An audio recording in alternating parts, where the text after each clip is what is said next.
improve pedestrian safety and connectivity. The safety being in sidewalks that have repair needs, the connectivity in infill gap sidewalks, filling gaps in the city.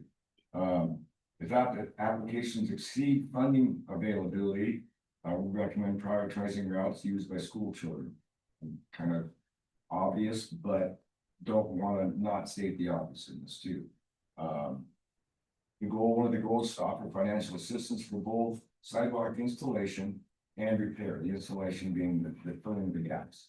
Okay. And as we go through this, some of these slides will pertain to one, and some will pertain to the other.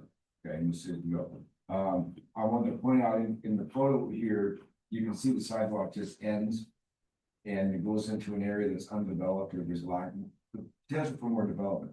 I want to point out in this photo that there is also the opportunity to put a sidewalk there, but it doesn't have to be like the sidewalk you see in the photo. Okay, it could be a sidewalk that's moved back away from the pavement. Okay, without a curb and that. So just Without the curb. could be without a curb. Similar to what you did on- Way, okay, you can set the sidewalk away from the pavement, have an area for the road to still drain, but give people a place to walk. Okay. Like Chamala, not. Yeah, like small, although Shore has curves, but Shore Northeast is No, not. the one toward Cummings, that's true. Okay, so I just want to point that out so you can be visually thinking about sidewalk gap, infill gaps don't have to be your typical curb and sidewalk. Okay, they could be just a sidewalk. In some instances, okay, so. Sure. Just as a point, just to make this point too, when people develop, so this slide here shows undeveloped area perhaps. Correct. But when people develop, they owe us a sidewalk and Yes, they're required to do, unless it's just a single family home. If if the property is divided in any way, okay, then they're required, as long as the frontage is 100 feet or more, to install street improvements, curb, gutter, sidewalk, drainage. Okay, that's a code requirement on the road. so this is really, the installation would be somebody who has a fully, a house, but they just don't have a sidewalk. Correct. Okay. Right. Here, I will say it, fully developed area of the city. Okay, this picture does not have that. You'll see another one here that has more developed, more fully developed. Here's the shot of more fully developed area. Program goals for the infill program, we do again improve connectivity, fill gaps for sidewalks do not exist currently, and assist homeowners who need assistance maintaining the sidewalk. There's the two programs. The first, the fill gap, is the gap program. The second, the last bullet, is the repair program. Okay. In this photo, if you look at the sidewalk that exists, you can see it separated from the curb a little bit. Okay, it doesn't mean it has to stay there. If the next property, they want the sidewalk against the curb, it could go against the curb if the curb exists. So my point is there's some flexibility in this. It does not have to be a particular way. Okay. And that's going to be dependent upon neighbors' desires and neighborhood desires. You know what I mean? For the gap order. The infill program, again, outside sidewalks will not exist. Flexible sidewalk heights, that's the discussion I had about where it goes. There's really, in some instances, no saying it couldn't be an asphalt sidewalk. Okay, we're not dictating concrete. Concrete is preferred, it's longer lasting. But while it's not a sidewalk, the July Street pathway is asphalt. And it functions well. It's really, it functions well, it serves the intent, okay? Councilor Christopher? So how long does a concrete sidewalk last? And how long does an asphalt concrete? Oh, I'm gonna say concrete sidewalk, probably is gonna last 30 to 40 years without too much of a problem. Take trees out of the equation, okay? Yeah, Asphalt's probably more than 25 to 30 years. also, they're still long. So it's still long, yeah, Okay. asphalt deals mainly more with weight and traffic. And if the base is prepared properly, well, it can last a long time. So, Yeah, and we don't get a lot of freeze-stops. exactly. So the prioritization, that's so hard for me to say, is needed because we have multiple applications that can include the infill program. You know, we're gonna be looking at like right of way availability. Is there existing right of way to go sidewalk? So near schools, And then any traffic safety data that exists in the area to say, we have problems here. Or more problems here than there, this should be a priority, okay? Yes, Yeah, so this the street that goes from Cummings to McNary out on the name of that street, Delight. we put in, Right. we put Delight. in. What? Delight. Oh, Delight, yes, delightful. So we put in, you put in an extra pathway on the side, is that what you're kind of talking about? yes, Mhm. that's an example of an asphalt installation, it's not really a sidewalk, Right, but it was a place for people to walk, yes, but cars park there all the time. On the asphalt? yes, yes, they do. So kids have to walk around the cars. Or next to the cars, they can still walk out of the travel lane. I walked that. There's still room on the light for cars to park. That was a tough decision when we did the light, okay? And I really battled with that one in terms of, we could have made you could have made it no parking area, okay?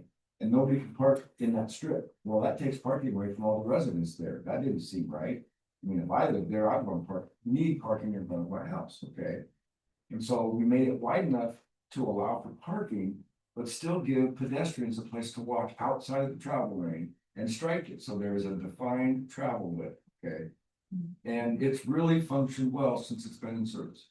Now, on the school property, they built an asphalt sidewalk. And that was their choice. And I'll tell you that I went to the school district at one point and offered to build a sidewalk there if they granted an easement. And they said no. They built the sidewalk as part of the upgrades, so. And then this is a spot too, which I pointed out to their maintenance people a number of times on the corner of, it's on Cummings. What is that? Comes off there on the west side of the school. Or Rivercrest. Rivercrest, thank you. Yeah, they missed a spot. There's no sidewalk at all. So we had to jump on the street and then back over. Oh, Counselor Cross, I'm sorry. Thank you, Madam Mayor. Okay, I am just being, what would you consider, because I hear the word asphalt, but then I think that cars are there and you have to walk around, so that doesn't feel very sidewalky to me. As a kiddo, what about where Menlo and Cummings, and then there's that side street, because I feel like what Cummings became a school in the 1950s. And those kids are still walking through, forgive me, but like Hansel and Gretel. Puddles and rocks. Would you consider that a sidewalk? No, I don't know. Okay, so what do we consider that? Just the street we forgot about? Yeah. No. Like, It was outside of the project limits. It was outside of trying to get kids from Shamal to Cummings.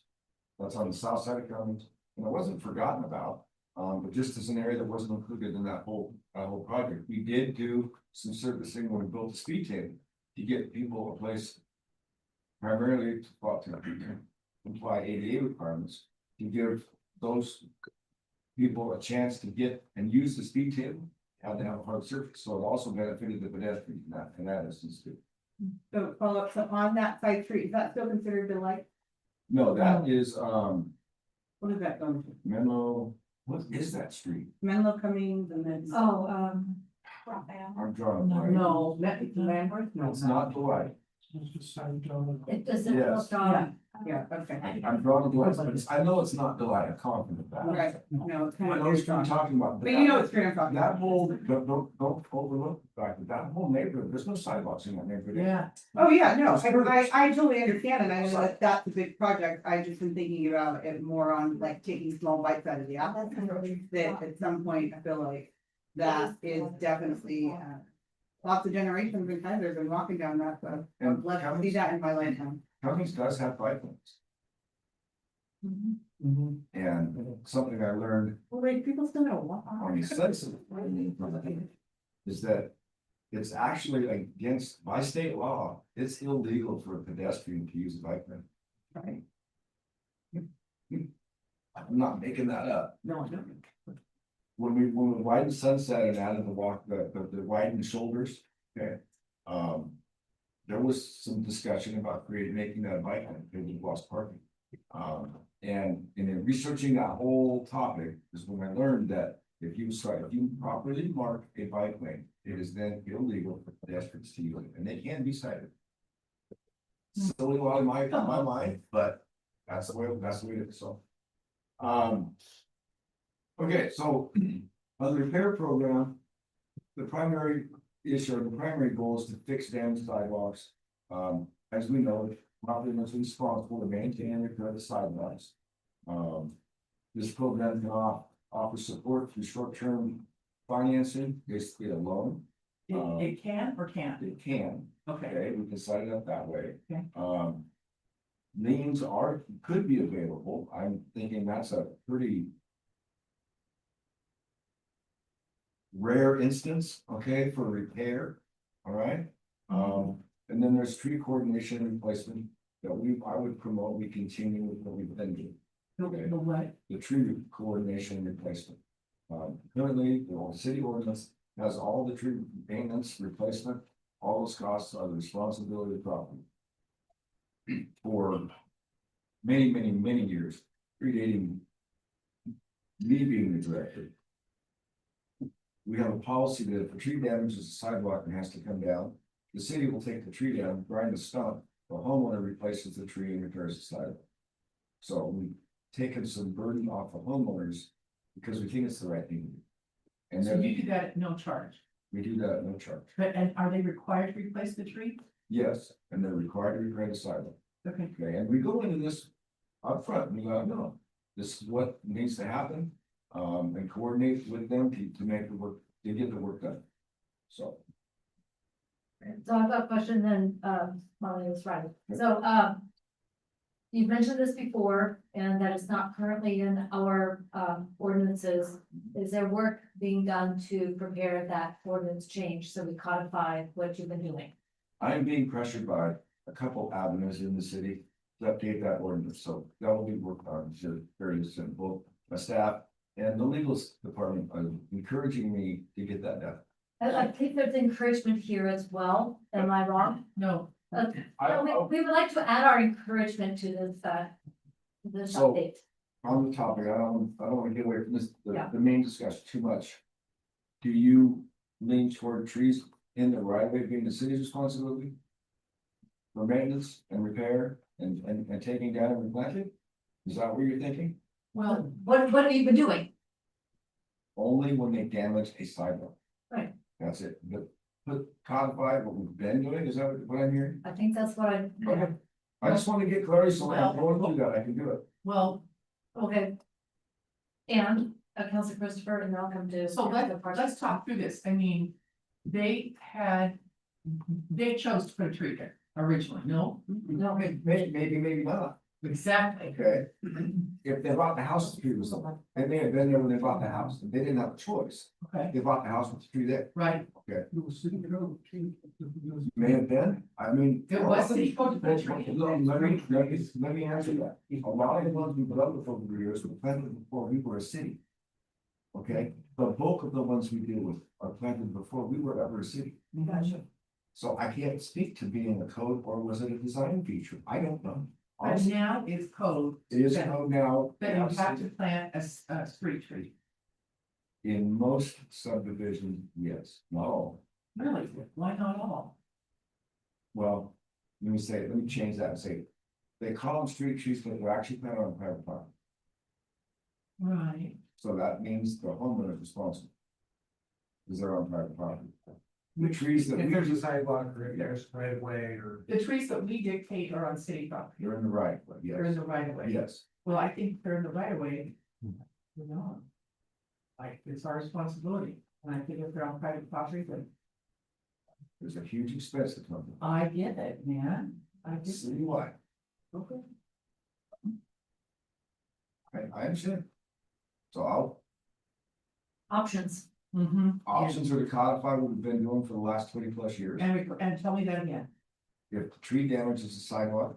whether it's in right of way or whether it's on private, If it's in the right, if it's in the right of way, it's only right of way. and it damages the sidewalk. Damages the sidewalk, it needs to come down. Mhm. You pay to take the tree down, you Mhm. pay to grind the stump, property owner replaces. Madam Mayor. Okay, so. Yes, and. Oh, sorry. In one of the purposes of, even if it's in the right of way, the idea that the adjacent landowner is responsible for it is kind of the same theory that we went through with the sidewalk ordinance, which is the landowners are always in the best position to know the condition of it. And they're always in the best position to know what the condition of the sidewalk is in front of the. And we don't want the master liability of all of that stuff, because we only have one code enforcement person going around the whole town trying to look for potential dangerous dead trees or whatever, so the way we try to construct things is so that we have less liability, then we can, you know, have a little wiggle room to be cool and help pay for it if it's in the right of way. But if you codify it to where it's all just us and all the liability falls on us, our insurance coverage looks at it a little differently too. Their preference is for us to not take on all that liability, but then potentially if we want to take on some of the costs, we still don't have to take on that liability. So that's one of the reasons it's set up. Well, Counselor Parsons and then Counselor Cross. Thank you, Madam Mayor. So Bill, just for the audience, people that are gonna be listening to this and people that are on this particular picture that you have, what is the repair cost? I guess you're gonna be on something like that. Oh, good question. I'm gonna say, I'm gonna go along the line that outside of the picture, with the bottom of the photo. There's a panel that needs to be replaced there. That's not just one panel. I'm gonna say there's a minimum of 2 sidewalk panels. That's probably gonna cost $800 to $1,200 And material. to have it done. Okay. Total or interiors? Total.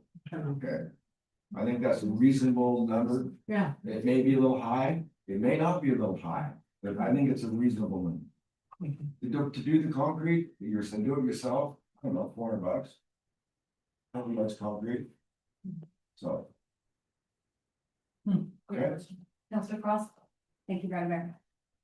Okay, just walk me through this for people that are listening. So someone buys a house and maybe the city of Kaiser, maybe before it was the city of Kaiser, or city of Salem, whatever, you planted the trees. And now all of a sudden this person with limited income has their sidewalk all busted up. And we're putting it on them that maybe have these limited income. And we can say it's only 1,200. But anytime I hear the only dollar amount, that raises kind of some red flags. To me, so how does that work when someone, I understand what you were saying, Mr. Lindsay, about. Of course, insurance is, you know, we want to push all the liability. I'm just wondering what that happy medium is to people that are just coming in and, hey, you got a $1,500 bill. As we get a little more details, we go into this, in a situation like that, we would offer them a loan. To get to fix the sidewalk, A loan, not a grant, a loan. Okay, now, but that's something we could probably work on when we're going in through. final development of this program, I mean, there's nothing final about this at all. If there's a desire to do grants for repairs, that can be factored in, okay? What are the criteria, I mean, there's a lot of things that can be molded around that, but that's not out of the question, I should say. Thank you. Counselor Jordan.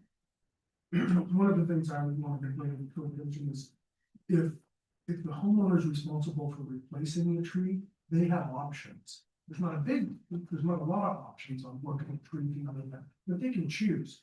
If it's our responsibility, then it's whatever we want to put there. So that gives the homeowner a little bit of something that, well, I want this kind of how many trees are there? Oh, there's a fair number of trees on our approved tree list, that were selected by, Wilbur Bloom. Wilbur Bloom, yes, thank you, Madam Mayor, doesn't draw blank on his name.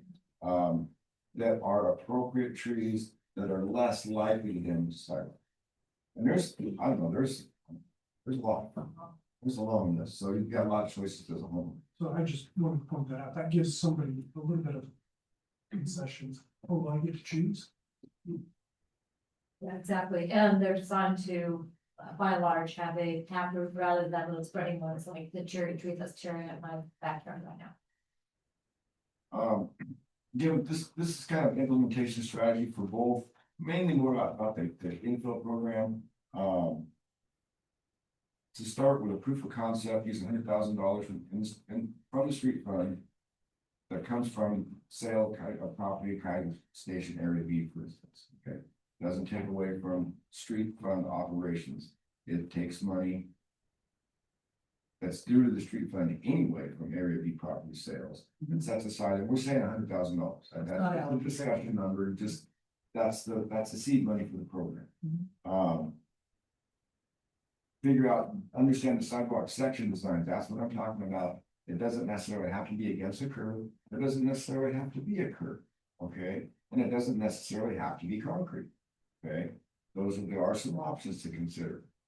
For my recommendation, for a true sidewalk that's going to be in a neighborhood, I recommend concrete. It's clearly the longest lasting, most stable, all of that, but it doesn't have to be that, okay? We will put together, in our GIS system, we already have the online mapping tool showing where sidewalks exist and don't exist. I know that Michael's working on, putting the right of ways over the top of that, so you can see not only where sidewalks are, but where the right of way exists, and how wide the right of way is. That's being a little harder to do because of the scale. And what I mean by that, to really show it meaningful, it needs to be on a sheet that takes up not even the whole neighborhood, okay? So there could be a lot of sheets involved in this, but we can come up with some exhibits to show, to help people figure out that we want to pursue a gap program. Areas where we have existing right of way, like Brooks Avenue, I'll just tell you that one over north, southeast Kaiser. There's lots of right of way. Then there's no sidewalk. So other areas, that's not quite the same, so. And now then we can also help residents check eligibility, where they go through and fill out the application and start into the process earnestly. To do, and again, this is the GAP program primarily, this is not repair, this is the GAP program. The infill match typically would be a 50% match. 60% match for arterials and collectors, in other words, the property owner pays 60% of that. And new construction does not qualify. You're required to put in the sidewalk, you're required to put in the sidewalk. This is only in currently developed, built out areas of the city. I can't think of too many, well, yes, some arterials, Shamar Road Northeast is one. A lot of collectors that don't already have sidewalks, Sunset's one. So there's not a ton out there that would fall into that 60% now. Council Cross has a question. And who was the 60%? Us or them? Council Cross. I know that you said, thank you, Mr. Lloyd, that a lot of this stuff is flexible, but when on a couple slides back, I saw short-term loans and I was thinking, oh, maybe that's 12 or 24 months. But now I'm looking at apparently 0% interest for 6 months. Is there wiggle room on that? Because when I think of $1,200 that maybe we're using out of the figure, if you're saying 6 months, 0 interest, that's another $200 a month for someone. Yeah, these are all discussion points. I mean, these are Okay. just. Okay. This is just to keep the discussion going, get the discussion going, keep it going and figure out where we're really headed, okay? Okay. And this says 0 interest, 0% for 6 months, and then maybe 5% after. There's no limit at this point. Is that 18-month limit? Is it now, we need to have limits, clearly. Correct. But Yeah. that's not, I that's still for discussion. Okay, great. Thank you.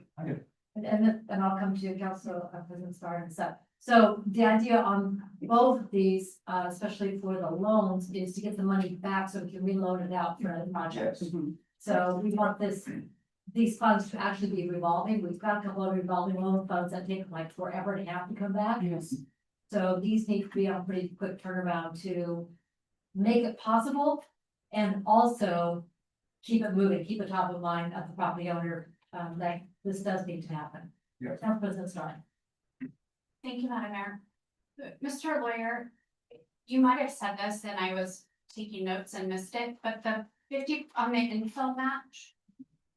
Can you repeat for me that why there's a 50% match on one and then a 60%? Why the change for arterial and collector? I don't know if I missed that. I didn't mention that primarily because our arterials and collectors probably have more commercial properties, more multifamily properties on them, not single family. Okay, and so the theory is commercial multifamily are more likely to be able to afford more to pay for that. And that will help this fund go farther too. So.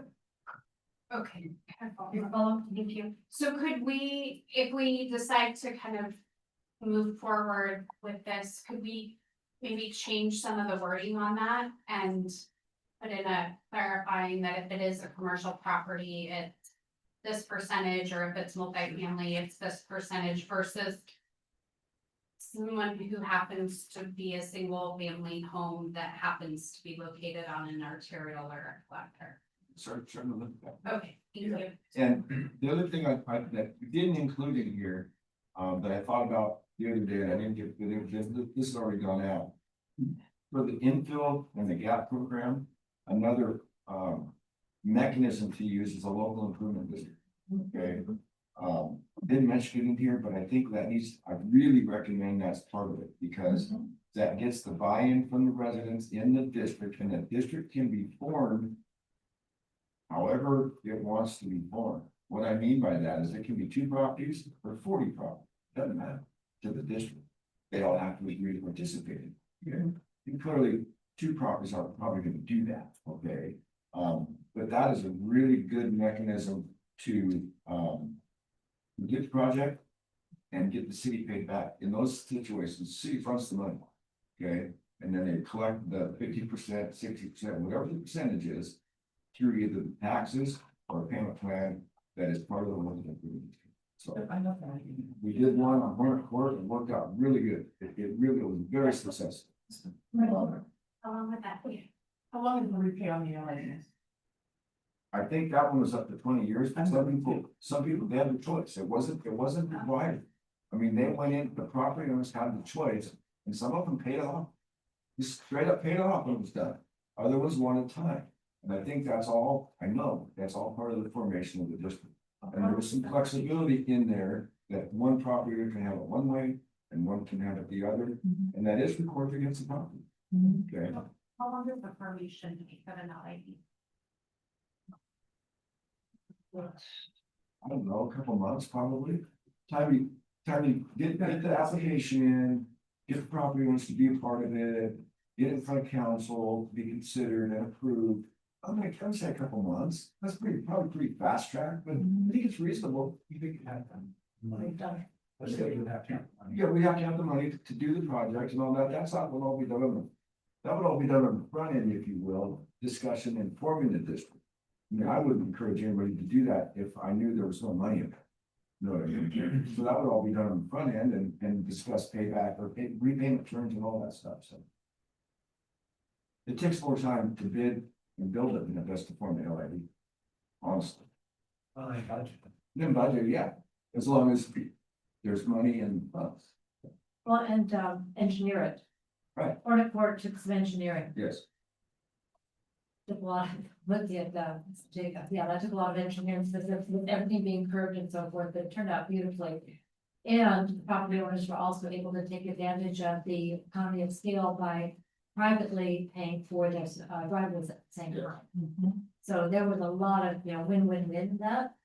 And that's one I just keep looking at, that worked really, really well, And it- especially in an older neighborhood like that one, and I'm just north of that. And in that case, the city paid for the curb. Residents paid for the sidewalk. So that's how it was formed, that's how it was set up, that's what we agreed to, so there was a cost share. Of course, the city fronted all the money and built it, but the city's obligation was to pay for the curb. So, Oh, I'm sorry, Mr. Wood. Madam Mayor, City Council, I'm just looking back at our records with Hornet Court. We did set it up for a 10-year maximum repayment. However, none of the property owners made it that long. They all paid it off sooner than that. Good news all the way around here.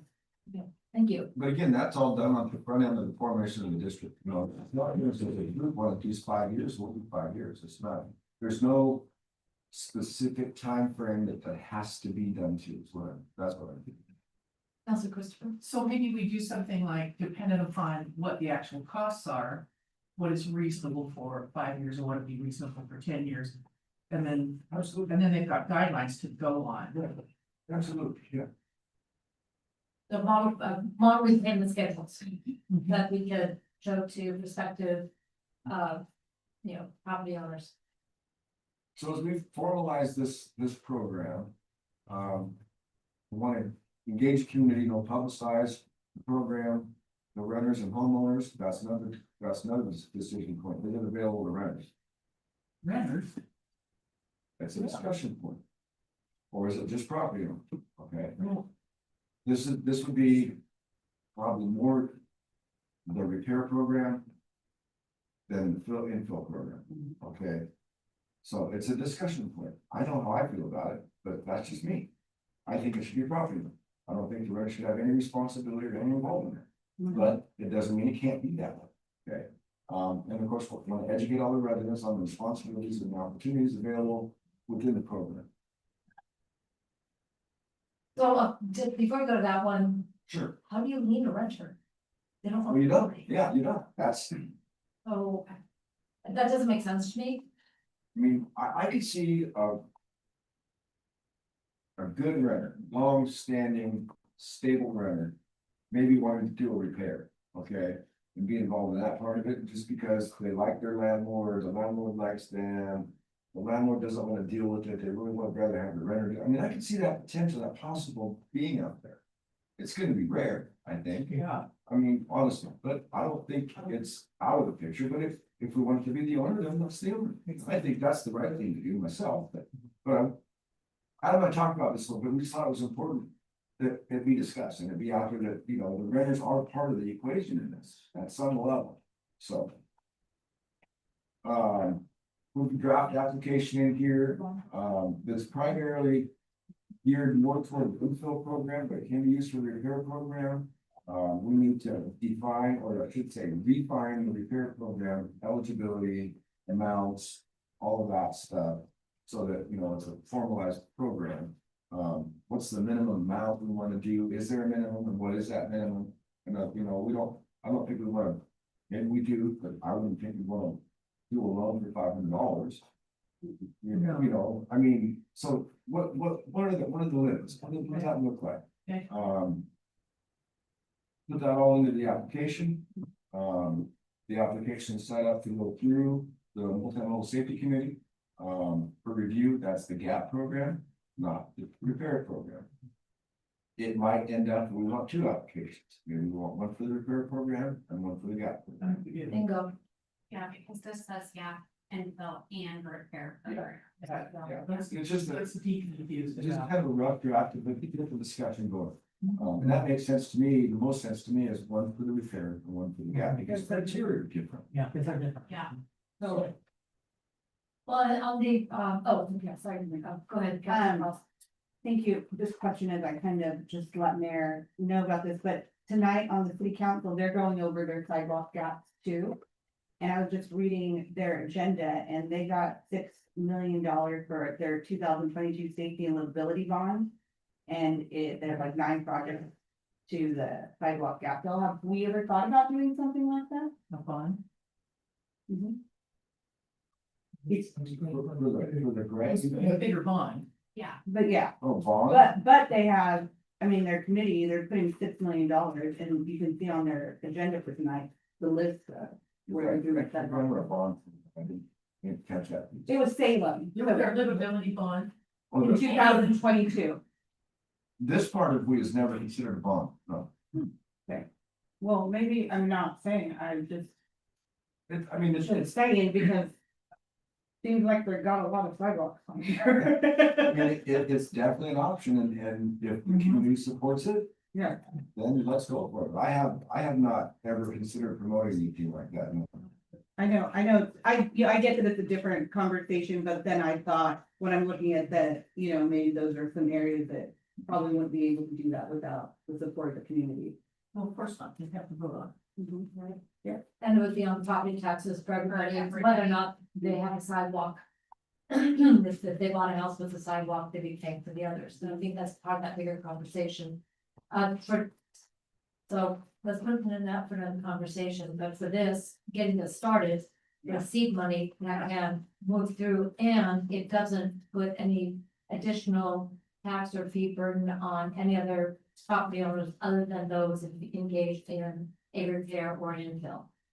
So And that's a very interesting point that I want to make sure is not overlooked. This is just a one-time funded program for the infill. Once the money is gone, it's gone.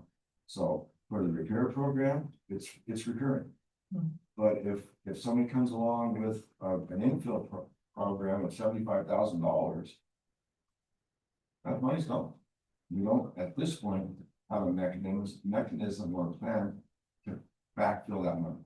Okay, not in the infill necessarily, no, the infill, that's 50% paid by the city. Okay, Right. so once that money's spent. Now, not to say there's not a way to backfill it, I'm not saying that, but we haven't factored that into this program that far, okay? The street fund's challenge enough. We need to keep up on our street maintenance, you know, so just, I wanna make sure that's clear, that's all I'll be looking at this discussion. The repair program is a recurring, regenerating there all the time. Right. So. And I think there's another piece as well for the property owners, you know, people move in, they purchase the home and so forth. Having a sidewalk remain in a state of disrepair, liability, it's on the property owner. It's on that homeowner, somebody face plants in front of their house and they've got a broken sidewalk. It's on the property owner, it goes on their homeowner's insurance. And if it's reported to the city. Yep. And we act on it, okay, we have to see it through. We have to see it through, or we become one. And that means up to and including making repair and meeting the problem. Okay, at that point, it's not a choice. We have to do it. If someone's injured. No, if we get a complaint, Wow. and we follow up on that complaint, which we do because we get a complaint, that's what we have to do. And it is a violation. We have to see it through. And if we don't see it through, we can become liable, and none of us want that. So just know that, and we do this, okay? We follow the ordinance and we make sure the repairs get taken, get done. And we work with people. I give them flexibility. The ordinance says 60 days. Well, if we get a complaint in the middle of December, do you think it can get done in 60 days? No. So we work with people, okay? Yeah, we get the commitment and it's done. The ones that don't commit, that don't respond, we file a lien notice, we go do the repair and look properly. We'll only do that a couple times, but we will do it. We have to do it. We don't have a choice. So on the complaint that we receive and we follow up. So. Public safety, you know, it's a public safety issue. So this next slide, the approval process, this is primarily around the GAP program, okay? Applicant consult staff. Are funds available? That's the first question. You know, if no funds are available, then go anywhere. Funds available, they complete the application, review it. Is it complete? Yes or no? If it is complete, it moves on to the multi-level safety committee for discussion. And that's to keep them in the loop, but also to help make the decision. If there's more than one application, which one should get done? Okay, or which one should be done first? That kind of thing. Are they approved for funding? Yes, and then we move forward and on to construction process, okay? This construction process, the whole flow chart is really more around the repair program, okay? The latter part of it includes the GAP program, but the full flow chart is the repair program. So one thing before we go to the construction, I'm going back to the criteria for the sidewalk infill. A criterion that I'd like to see included would be to complete a, for continuity. If there's sidewalk, gap, sidewalk, and putting this in is going to make it all complete. I'd like to thank you, that's the word, contiguous. Making sure, yay, word of the day. Along with Elgin. So. Yeah, if it finishes something, and that makes that whole section then accessible and walkable. So I'd like to see that at least added to the prioritization, options, if that's okay with everybody. Okay, yeah, Council Parsons? Thank you. So what if you have, well, I'm gonna use Newburgh because you know Newburgh, we always use Newburgh lights. Well, what if we use Newburgh, for example, and we have 15 homeowners that want to you know, put in sidewalks, right, the gap there, but 2 out of the 15 say no. What do you do then? You just go around their house? No, they can be forced to be part of it, Oh, okay? The last time I looked into it, the criteria for the formation of a local improvement district was that, I'm gonna say 55%, and not only that percentage, of the area property owners, not the number of lots, the property area, okay? So somebody with a large lot has a bigger vote than somebody with a small lot. So it does give the ability for people to not want to participate. But because the rest of the area says yes, they have to. Okay, that's difficult, and but the criteria, that's how it's set up, so. Let's go to the star. Thank you, Madam Mayor. I'm gonna ask you about, what might be one of your least favorite subjects when it comes to sidewalk repair. I noticed on the construction process, we have a work inspected, portion of the flow chart. There's been some sidewalk repair, done recently, with the fiber optic, so forth. I still have concerns about the quality of those repairs. And so when we're talking about this process and it being the homeowner's responsibility, and I know this is kind of like a squirrel, rabbit, you know, going off but there are chunks in areas out of, you know, you've got the different panels, the different squares. So they might have replaced a square, but they took a chunk out of the one right next to it, or they left a chunk right next to it. I can't imagine that we're entering into the rainy, wet season, that's gonna hold up well. And so it just seems to me that we've gotta have something in place because that work is not being done well. We have something in place, Okay, and it's called additional right-of-way permits. For them to continue putting their facilities in the city. Oh. I'm just not issuing. Till you fix all these issues, you get no more work.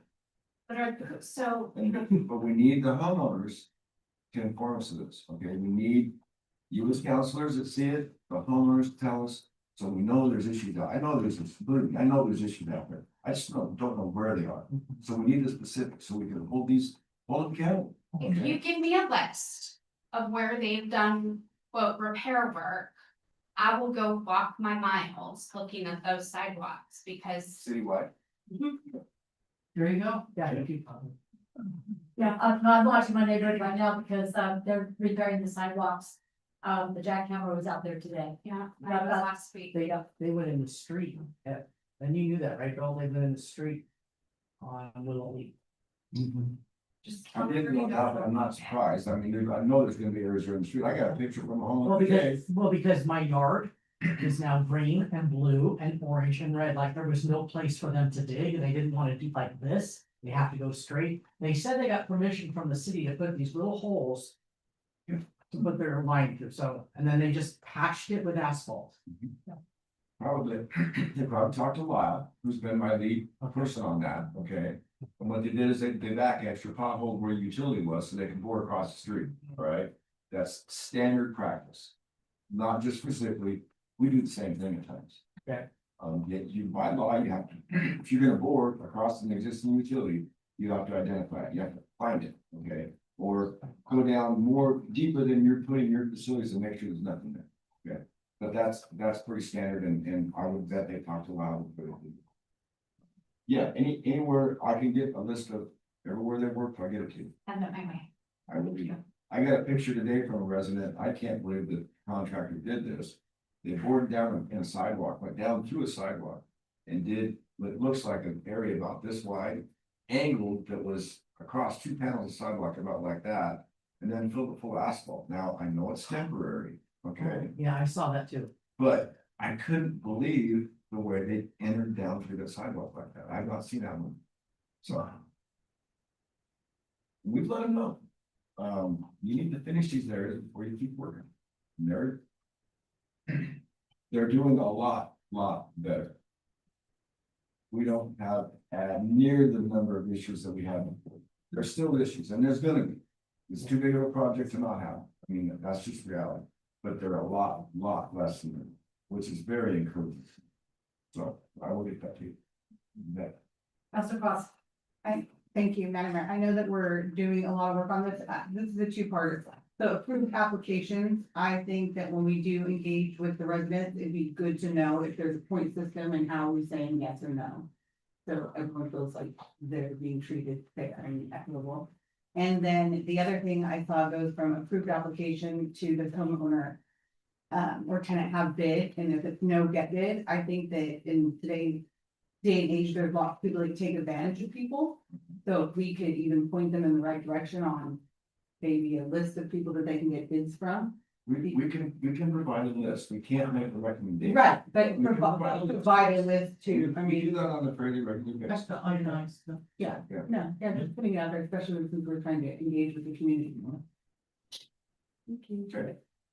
Yeah, I like that with the licensed contractors, so they know these people are licensed Just like, and bonded. just like the caterers for the events. Bingo. Exactly right, and we'll pick out, and unless we really want a renter, I'm very uncomfortable with that on all sorts of levels. Yeah. Okay. So, Does anybody disagree with that? No. I think we're, I think No we're renters have this, go. yeah, Okay. I think renter rents have done, but. They have to. yeah, it's a permanent, it's a permanent change to the property owner's property, and I just don't feel that, I'm not comfortable getting in between that relationship, that contractual relationship. So. Okay.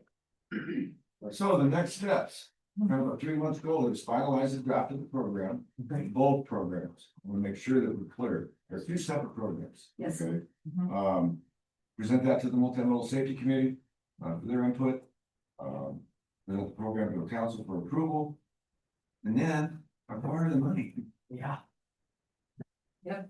That's the biggest variable in this, that we as staff and you as council don't really have a lot of control. We're gonna use property sale proceeds. Mhm. They'll get here when they get here, Mhm. so. But I think we've identified that that is our intention to use a portion of the proceeds from the sale of those properties. As you are already identified, these are funds that are available to us to earmark for that purpose. And so we could do a financial policy or, designated earmark for those when those proceeds come in. Yeah, just put in budget. It's very Yeah. long. Yeah, long range planning, I think it's a great idea. Councilor Christopher, the council president, star. So here's 2 things, and we'll see how everybody else feels. I think the difference between, I'd like to keep the program, I'd like to not think of it as a government program. Let's make it as easy as possible for folks that are trying to get their sidewalks fixed, or that are trying to get sidewalks. So I would prefer, rather than a 60-50 split, I would just prefer a 50 split. So that it's consistent across the programs, both of them, so 50%. And I would prefer. Can we press pause before we go on to the next thing? Yeah. Mr. Lawyer. 50% is only the info program, that's proposed Yes, tonight. correct, The repair program is on the property. got it. Okay, I just wanna make sure that. Yeah, sorry, see, we're going back with 2 programs. Okay. Yeah, the other thing is, I think that unless anybody disagrees, I think that we need to consider how much money we're outlaying when we consider what the payback is. So if it's a substantial amount, maybe it goes as long as 10 years like Hornet. But if it's not, then maybe it looks like 5 years, or maybe it looks like 2 years. But I think we ought to set guidelines that say up to this, you can have this long to pay for, up to this, up to this. Yeah. Here, a tiered approach. Yeah, Repayment schedule. yeah, payment schedule, yeah, okay. What was the other? You said two? Did I say? Yes, you did. Okay, sorry, that's it then. I honestly don't know, and Mr. Lindsay can probably help me with this, I don't really know of a mechanism that requires the residents to repay on the GAP program now, okay? Short of a local improvement district. Well, I like that idea. I think it's a great. idea. I do, I like Give it up, because there may be another mechanism out there, of course, who does the same thing. That could be used in maybe a smaller area, I don't know, just something that we'll have to talk about internally, what that mechanism looks like. And I think we all agree, no renters, no, Yeah, all. okay. So, before I come to you real quick, so we do the minor lien dockets already for, abatements. What's the cost for that mechanism? Because that gives an assurance to the city that we are gonna get repaid one way or another. Yeah, The property owner has the right to pay it off at any time. And the minor league docket, there's also the administrative costs that are then baked in, so we still are revenue neutral. For the repair and the administrative. So if we could look at, those costs and what that would look like for, so if property owner A says, I'm gonna pay for it all at once, there's no administrative. If property owner B says, I need some time, so I need to do it through a loan lien, whatever that looks like, here's the administrative cost. There's a cost that comes with borrowing money. But it's really, really reasonable compared to what they might not be able to get a loan, otherwise that's the whole point of this. So that way the property owner can make a decision, you know, what's gonna be the best investment of my money to get this project done and reduce my liability so my homeowner's insurance doesn't get on my case. My thoughts. Council President Starr. Thank you, Madam Mayor. This kind of goes along with the funding of the program, because I said something about on, the proof of concept for that infill and gap program, like once the money's gone, it's gone. And then on the repair, right, the money revolves through. Can we, if we cover our administrative costs on the repair program, and we're doing like the loans or, you know, with where we're charging interest after so many, after 6 months, then I think you had in here, then we start charging interest. What does it look like to direct that interest to the infill program? oh, that's a good idea. To keep the money, I'm looking at the dollar sign guy over here, Mr. Wood. But how do we keep that, direct that interest over to that program so that somehow we're getting at least some revenue? And I mean, it might not be much, but I just some way to replenish those funds so we can keep the sidewalk, you know, keep that gap program going. From an accounting standpoint, we can easily work that into our budget process. We'll likely just create a separate fund for these two programs combined together. And then we can just, we'll have as part of the process, if the interest goes back into whichever program, you folks choose. Thank you.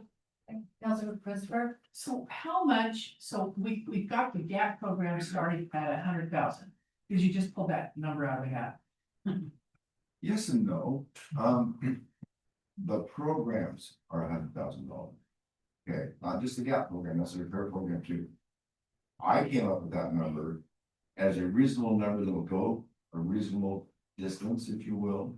Go a long ways in comparison, a long ways. Right. And I see that being taken advantage of more than the GAP program. Okay, and so that's where that came from, and also not burden the street fund any more than necessary, because the street fund can use the rest of the proceeds it's due from Area B property sales in other ways. Okay, Okay, but there's really no magic to it. right, so we could, if we just, so what does it cost? So 100,000, if you had $100,000 to fill in gaps, not repairs, just gaps. Like, what is that, how much could that buy us?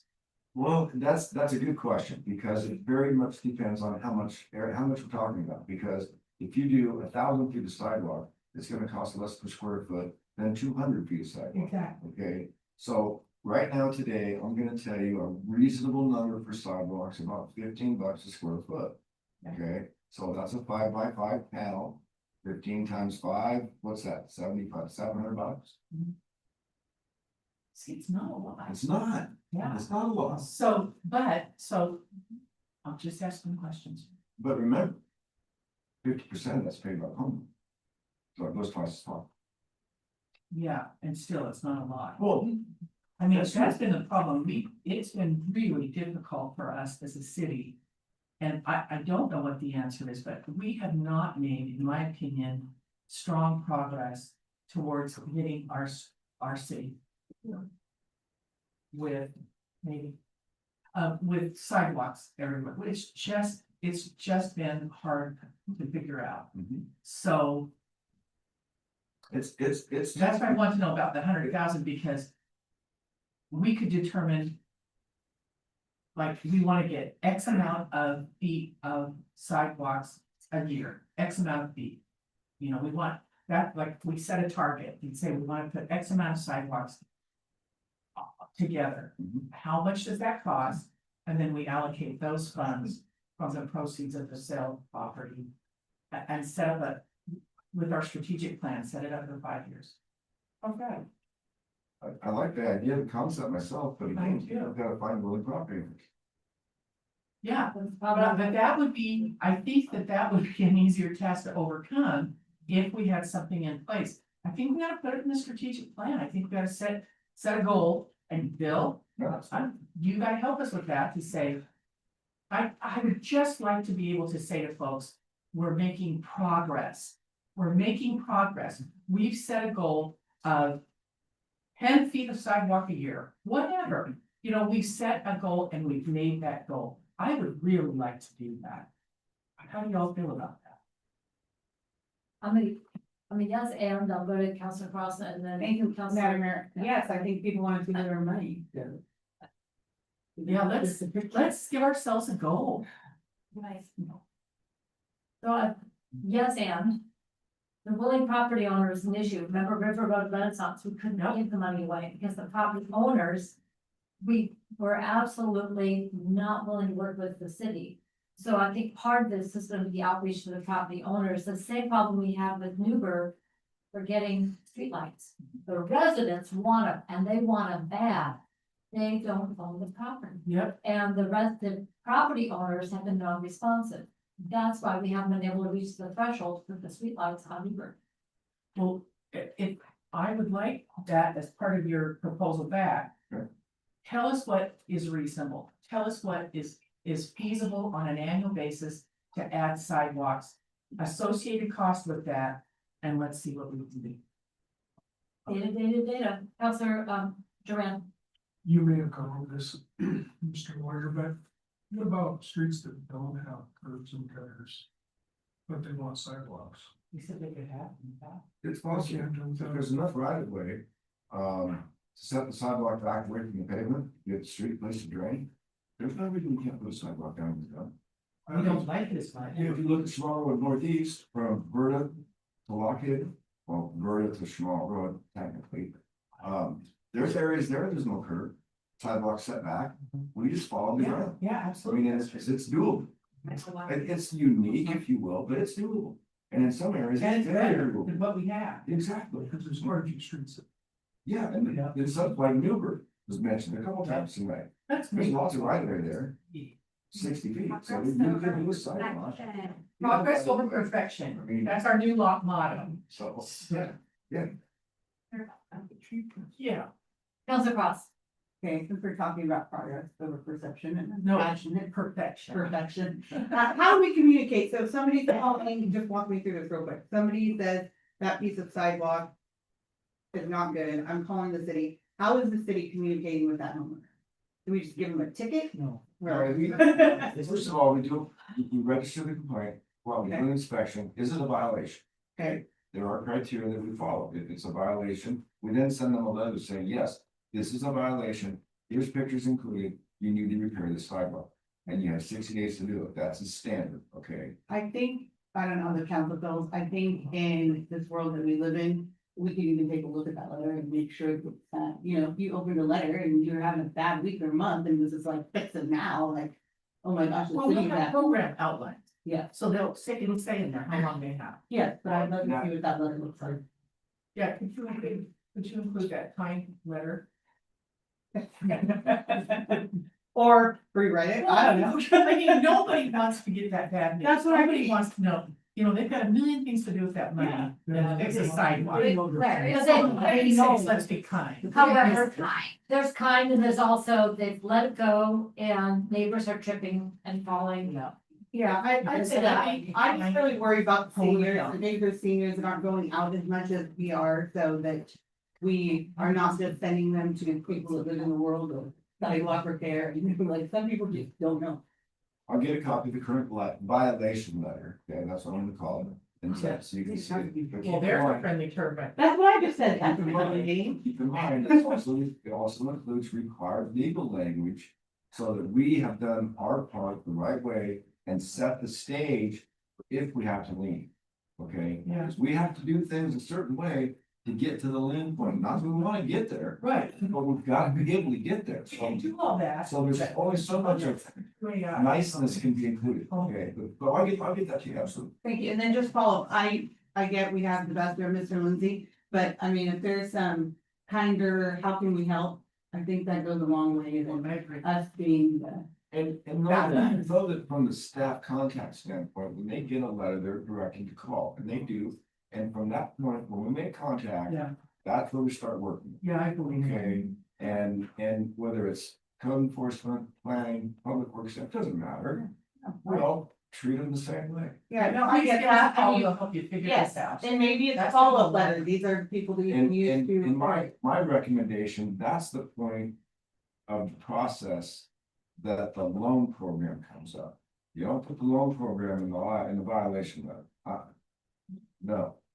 Because then you're gonna be fighting people, telling them no, when you said you have a loan, I mean. I just think that's a friendlier approach after the on the first or second contact, yes, absolutely.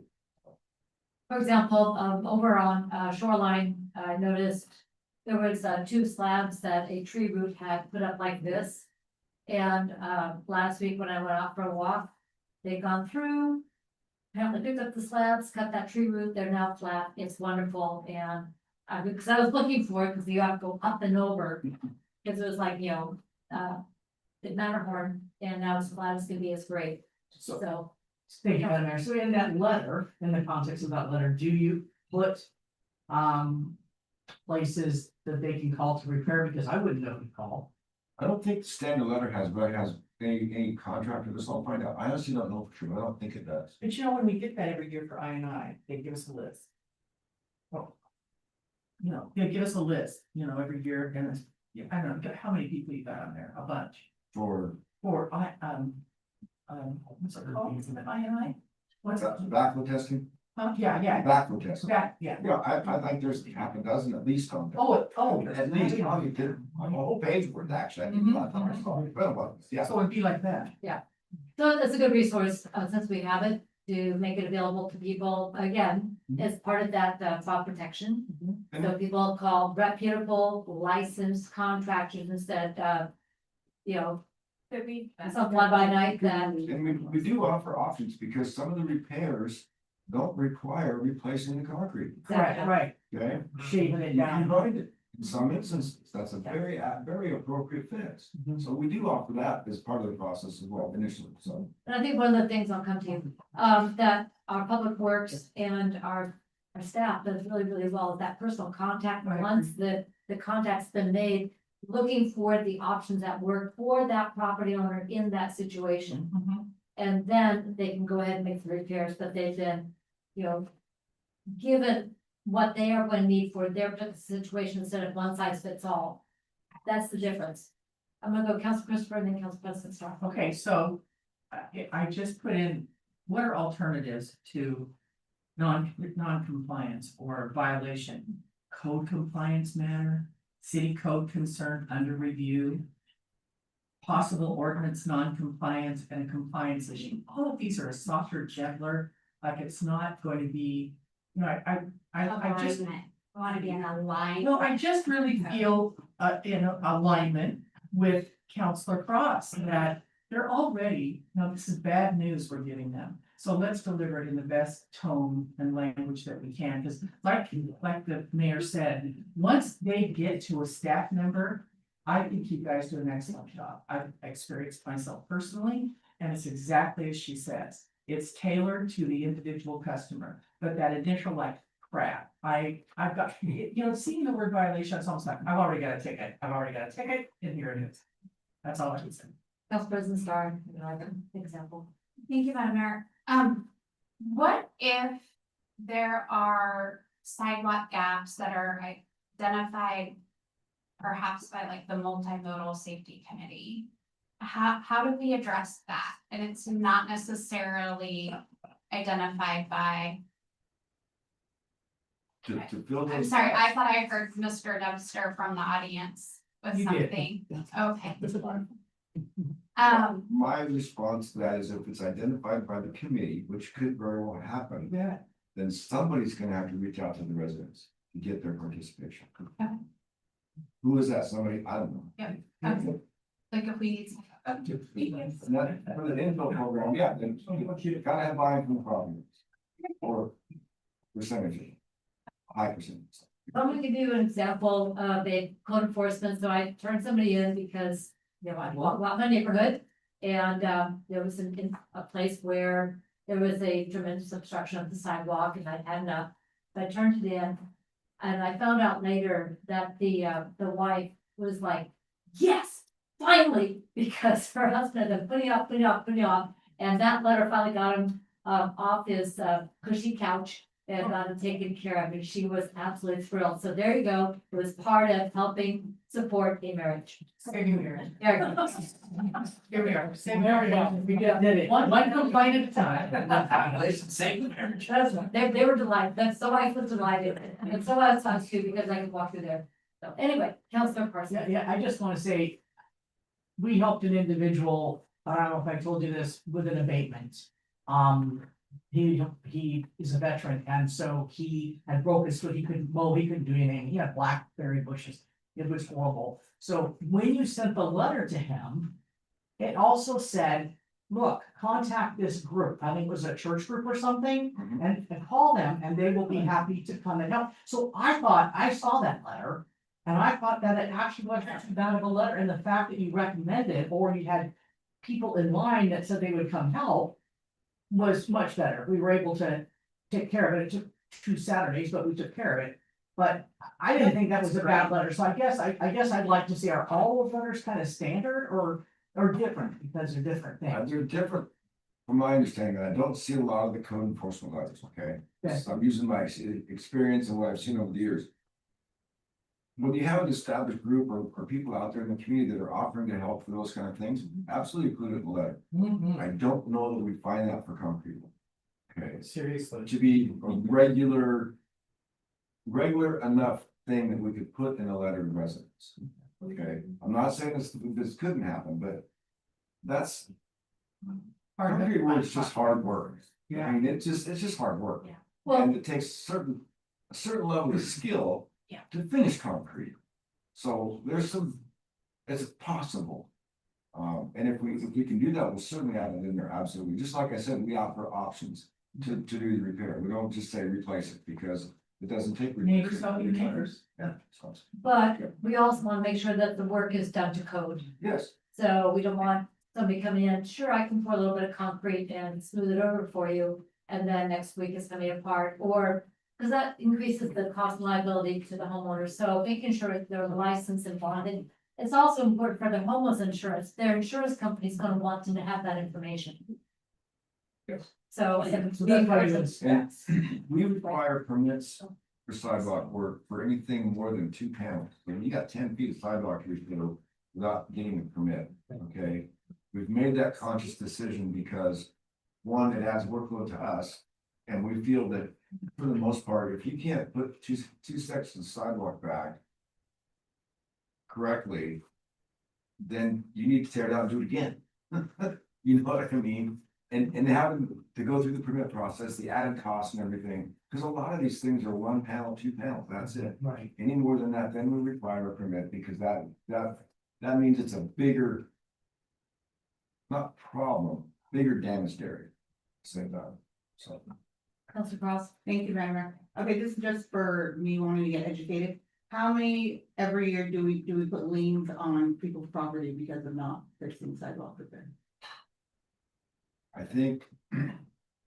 We've done maybe 3 in the last 8 years, not very often. Okay, good to know. And I'm sure your letter is fabulous, Mr. Lawyer, but I don't think there's anything wrong with that, there's nothing to that. Cause I think violation sounds like violence to me. I will say there was, I don't think there was even that many things, because we had one notice that we put out, we did the repair.